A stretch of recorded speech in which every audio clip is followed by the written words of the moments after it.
This is House Planning Help, episode 186. Hello, I'm Ben Adam Smith, and this is the podcast for you if you're interested in self-build, because I'm exploring what houses we should be building in the 21st century and trying to break down the major roadblocks that may get in our way.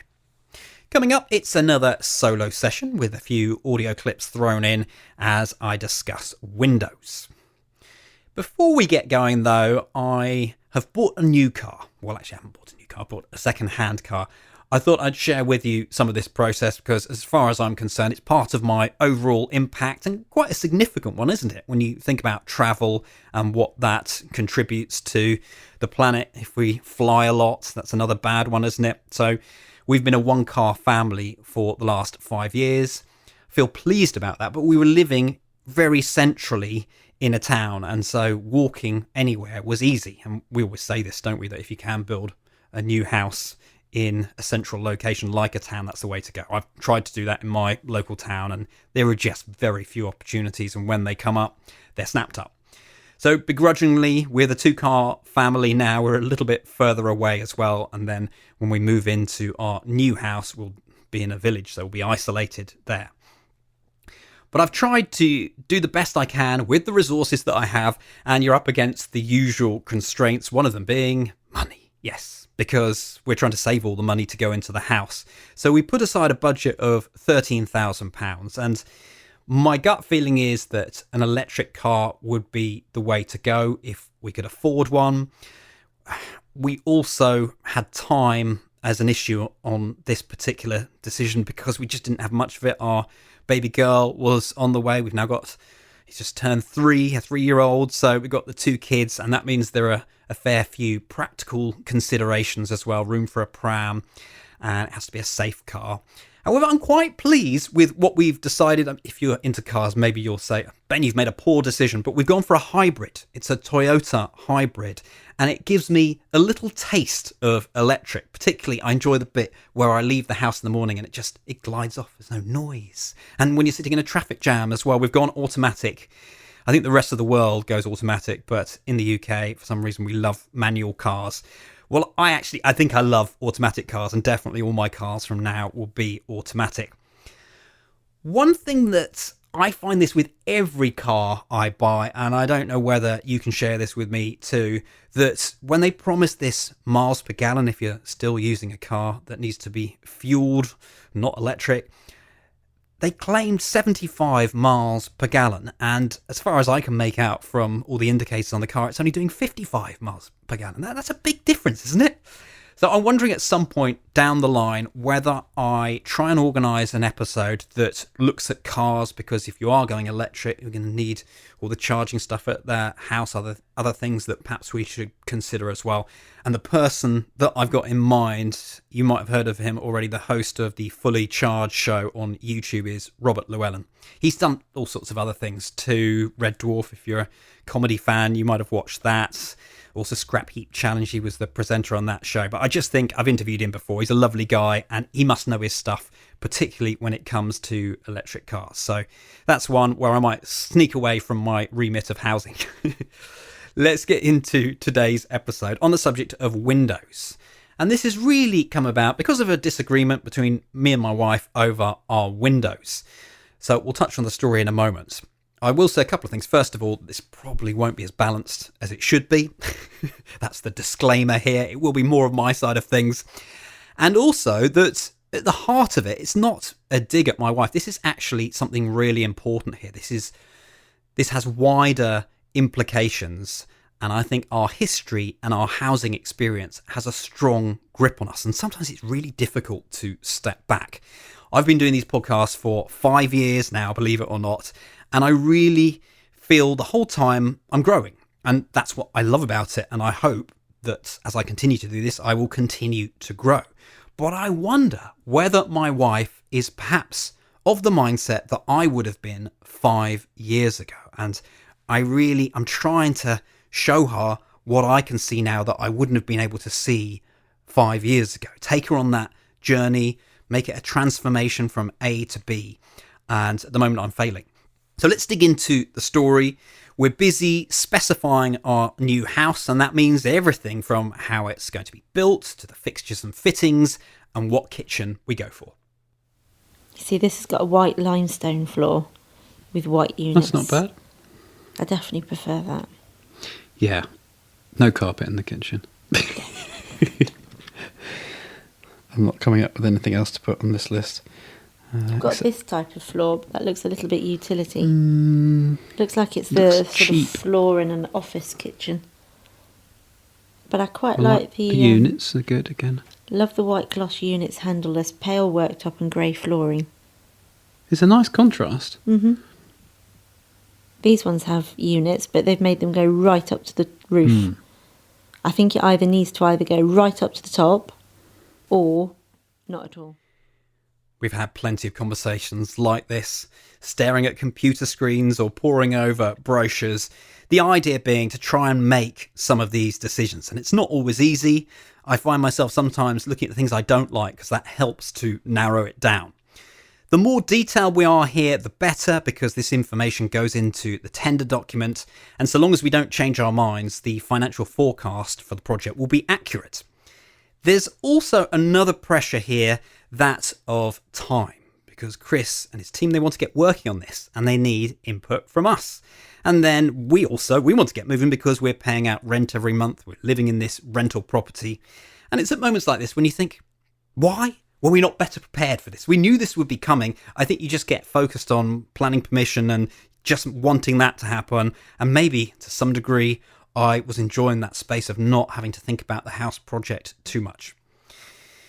So maybe we're not as fresh as we might have been a few weeks ago. We've still got to do this work. And because there's such limited time, having a 3-year-old and a baby around the house, what I've decided to do, a couple of things that I don't particularly want to do. And the first one is not taking on any new clients at Regen Media.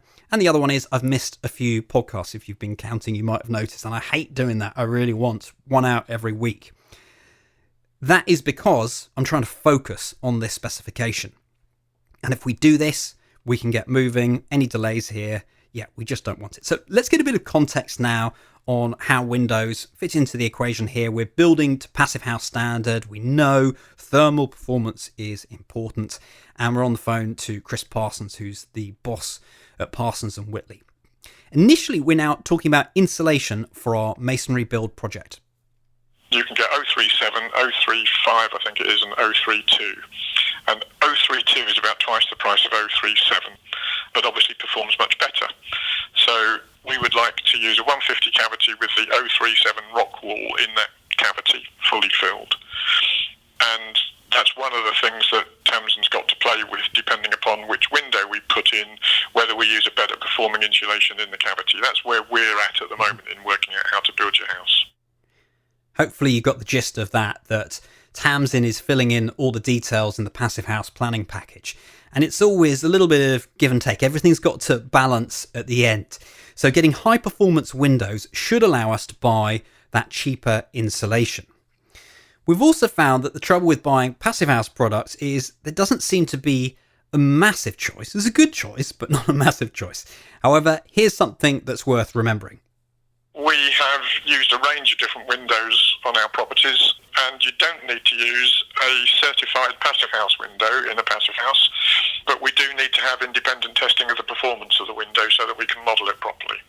So that's one of the variables really that we need to pin down so that we can get the design underway, because windows, not only am I concerned about performance, I'm concerned about how we build them into the wall, and therefore what sort of performance I get at the window jamb detail.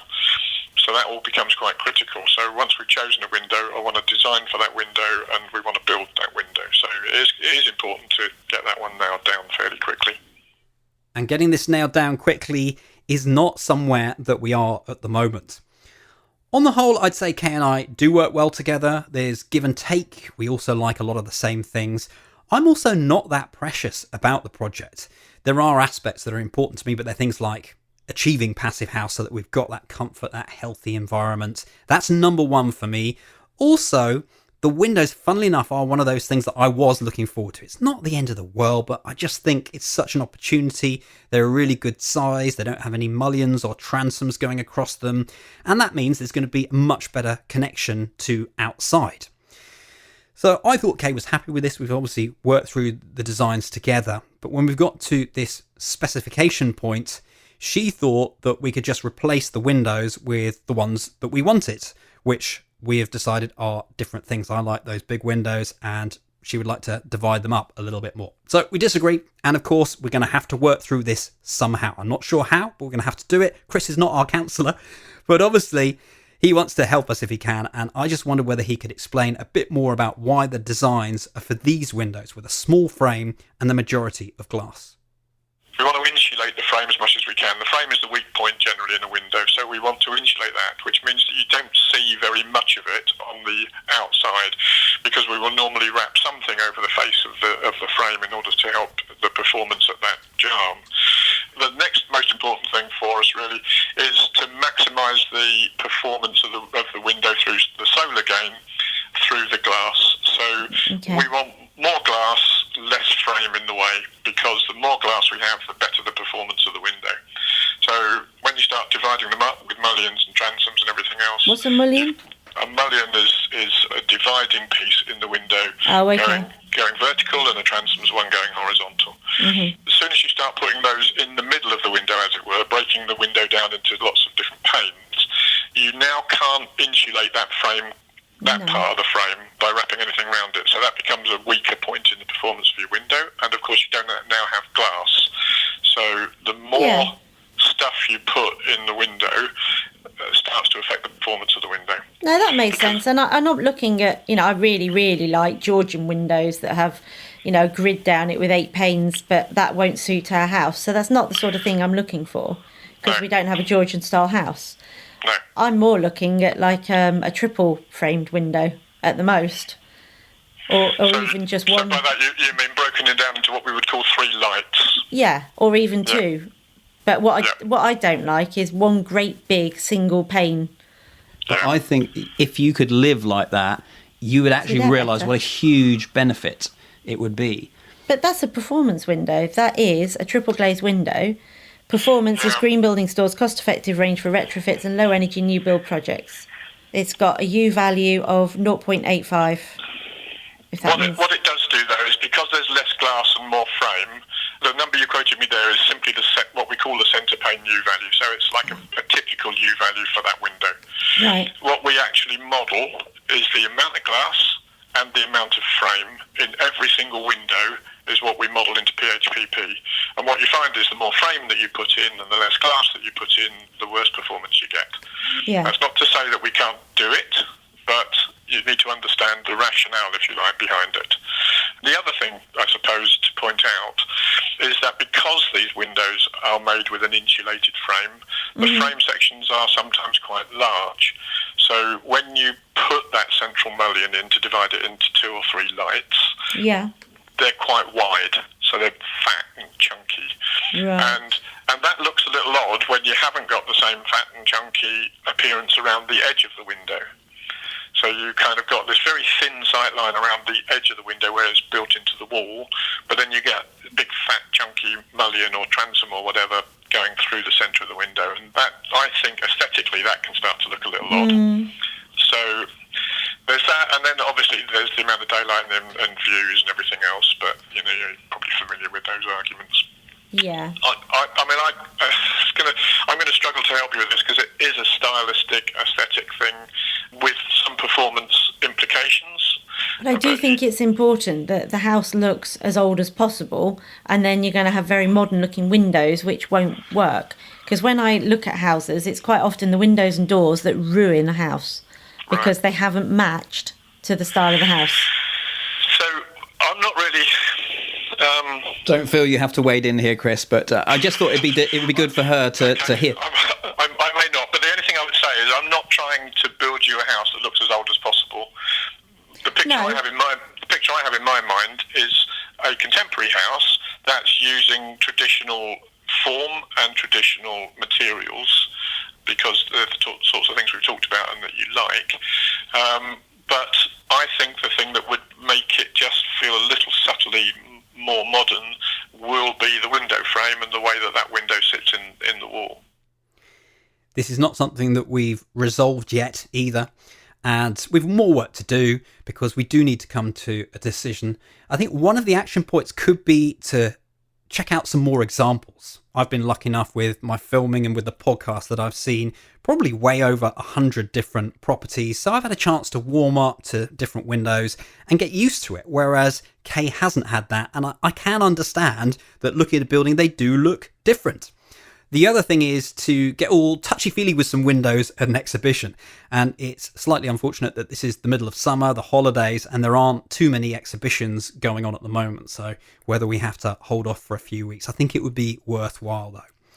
And finally, whatever decision we make, it should be a final decision, because as you heard earlier, Chris saying that if we change our minds down the line, it's going to have huge ramifications. And that probably means not only a delay on the project, but it's going to hit us in the pocket as well.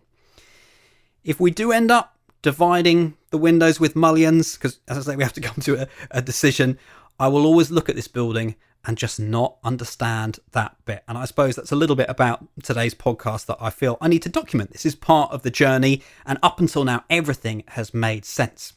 However, I wonder, and I could be completely wrong here, if Kay could just trust me and let us have these bigger windows without mullions and transoms and minimal frame in the house. I think eventually, might take a year, might take a month, might take 10 years, but eventually she'd never look back, because I find it hard now to go back to other buildings, and particularly new ones, and understand why people are making those choices. So that's all about the transformation today.